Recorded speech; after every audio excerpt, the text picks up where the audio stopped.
how are you? Are you well? Are you good? I hope you're well. Cheers! Happy weekend! Hey, hey, hey, it's the weekend. See, I'm even sporting a drink shirt. Cheers.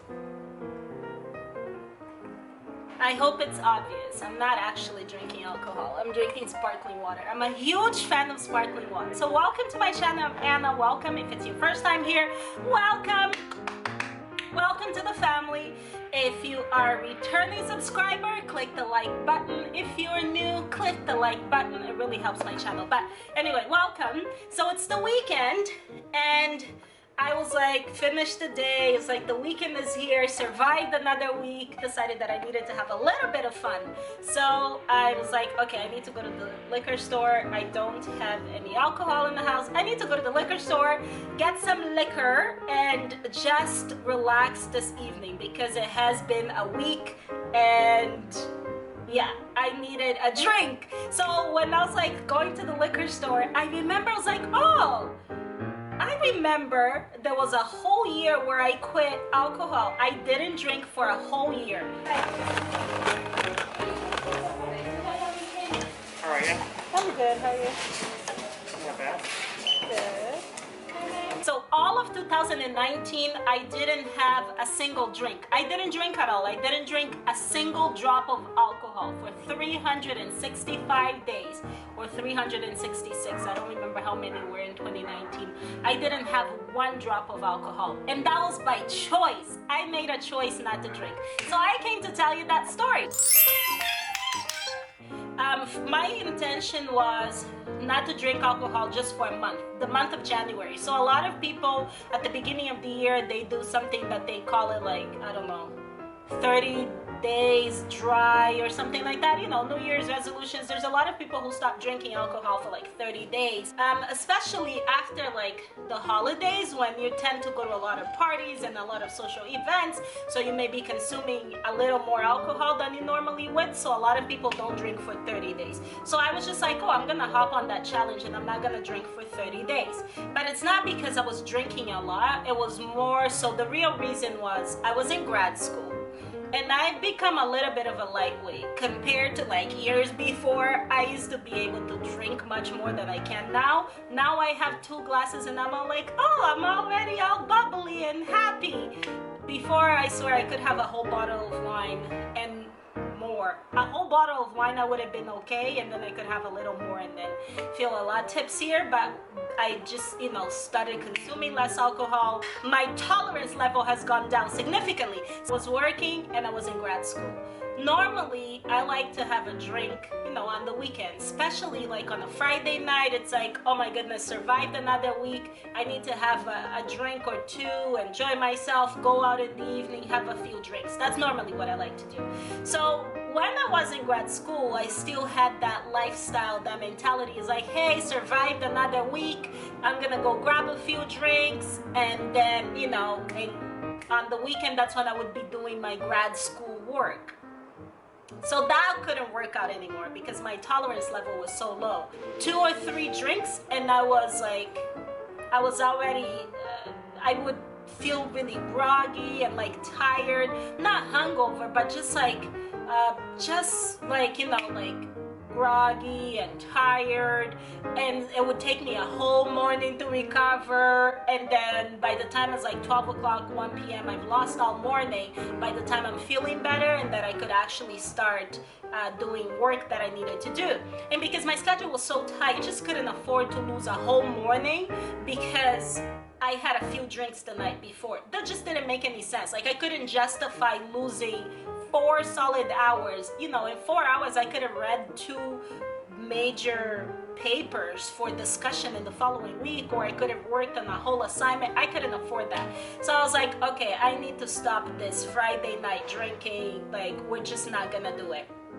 So in January I was like, okay, I'm going back to grad school. I'm going to stop. I'm just gonna stop the drinking. I'm just gonna stop it for 30 days. We're gonna do it for 30 days. We'll give it a try. And I did January, and And then I was like, oh, okay, this feels good. It's like, it feels good. Like, it's fine. I can do this. January, February, it turned into, I was like, okay, maybe I'll go until like when grad school finishes. Anyway, it just went on into like the whole time, like the whole 6 months and whatever. Everything was fine. While I was in grad school, all of 2019, I actually was so busy that I didn't need alcohol. Like, I felt better by not drinking. I would go out with friends and, have a meal, and then that was it. I wouldn't drink. Like, we would go out for dinner and people are having drinks and they're drinking. I wouldn't. I would order sparkling water. Like right now, let me take a sip. So as soon as grad school finished and I got this awesome tattoo to celebrate, woo, woo, woo, woo, that was my gift to myself for finishing grad school.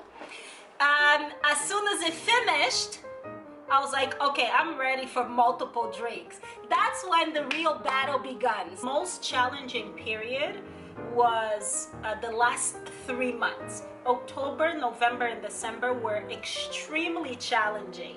And I think it's like a combination of things. One is because now I had more free time, grad school was done, and I just, I wanted to reward myself. I had done all this hard work. I had worked so hard, and I had endured so much BS. A lot of crap happened while I was in grad school. So I had successfully completed, my thesis was done, I had my degree, I was so proud of myself, I did it, I survived it. So I just wanted to reward myself, and rewarding myself also meant socializing much more, because I had no social life while I was in grad school. And I just had no social life. I had no time for family and friends and loved ones. Like, I had no social life. So now that I had more social life, I had more free weekends, more free times, especially getting back my weekends. It was like I literally got all my weekends back. Like, the free time, all the free time I got back, I didn't have to use all my weekends to, read a bunch of assignments, write a bunch of assignments, prepare and notes, and organize my life and try to squeeze a little bit of social time. I had all of this free time. So I wanted to socialize and spend more time with friends. So that was a part of it. So because my social life went from like here to whoop, all the way up here. So that was a part of it. Two, I wanted to reward myself. I didn't want any more restrictions, because I felt like that the whole time I was in grad school, it was all about restrictions. You're on a mission. Keep your eye on the prize. You have to be focused and make the sacrifice for like long term, for what is to come. So at that point I was like, okay, I've sacrificed enough of restrictions. I want to be able to enjoy it. So that was another thing. And then also I think the other thing is because I was coming to the end of this challenge. So I had already survived 9 months. I was coming to the end of it, and I just wanted it to be done. But obviously, knowing myself, because I knew I had decided that I was going to do a whole year. There was no way, no way that I was going to stop now at 9 months. I'm like, I'm not a quitter. I'm not quitting. I'm really stubborn. That's one of my qualities. And especially when it comes to like certain goals. If there's something I want, if there's a goal and I've decided I'm going to accomplish, I'm gonna accomplish it. Like everybody. And it was the same thing for me. Like when I was in grad school and I was working, you know how many people told me that I couldn't do it, it's not possible. But I just knew that I had tunnel vision and that I was going to do it. Like, I didn't know how. I needed God's help and strength and a lot of grace along the way, but I knew that I was going to do it, and I had the willpower and I had the desire, and I was just like, I'm gonna do it. If nobody has done it. Oh, another thing, the person in my program, the admin coordinator, was like, there's nobody has ever graduated from this program while working full-time. Nobody has ever gone to grad school and worked full-time. Nobody in the whole program. So in my head I was like, oh, well, I guess I'll be the first person, honey. Because let me tell you, you are not about to tell me that I can't do it. you're not the one. You are not the one. So this same stubbornness, this same drive is what led me to be like, okay, Anna, you've done this. You didn't drink for 9 months. Like, you got 3 more months. You can do it. I wouldn't be happy with myself if I had been like, oh yeah, I did it for 9 months, but then I quit and I didn't get all the way to 12 months. And I did it. I did it. So I did it. I'm really happy. I'm really proud of myself. It was just a challenge, no other reason. I just wanted to, to be like, hey, I did this for a year.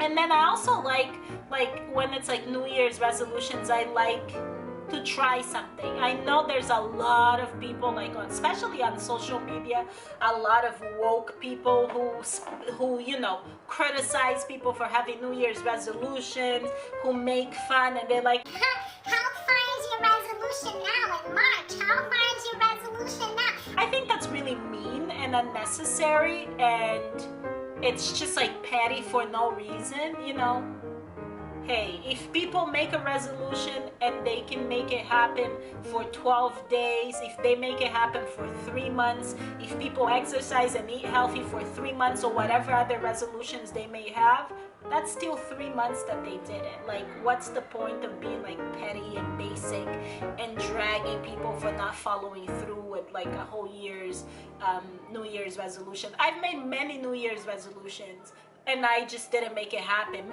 But this one, I did it and I was able to do it. I was driven, I was motivated, I had a goal in mind. When it was hard, I stuck to it. When it was easy, I stuck to it. And here I am to tell you the story. 2020 came and obviously I was able to have the drinks that I wanted, and I drank, and all is well. So what I really wanted to tell the story was to talk about what happened, like the things I learned from not drinking for a whole year. One is, what happened was I realized that I can do it. So I can go a whole year without having a single drink. If I want to, I can do it. It's not a problem. I survived that whole year, and it had no significant impact in my social life, my ability to spend time with friends, my ability to go out. Like, I started with the intention of just 30 days, and then when I realized, oh, I actually feel so much better because I don't need that much recovery time on the weekends, then it's like, oh, I feel better. And then the other thing is also, like, my tolerance to alcohol is still the same basically to what it was before I stopped drinking for a year. It's exactly the same. Like, it's, I have 2 glasses of wine and I'm all like bubbly and happy. I totally feel like I can do it again. It's just that, sometimes I want a glass of wine, like today. I'm obviously in 2020, I made the decision to start drinking again because why not? I think there's no problem with drinking as long as you're able to do it within your limits and you enjoy yourself and you're having fun. There's no problems. Let me know in the comment section if you've ever done a similar challenge, if you've ever not had alcohol for a certain period of time, what your reactions were, what your thoughts were, and especially what the reactions were of the people around you. Like, if I cannot have alcohol for a whole year, I can do many other things, I can achieve other goals. Essentially, that's just what I'm saying. Like, it doesn't faze me. Alcohol, it just doesn't faze me. It's something that I can do. Don't forget to click the like button, subscribe if you haven't, and thank you for watching. Bye!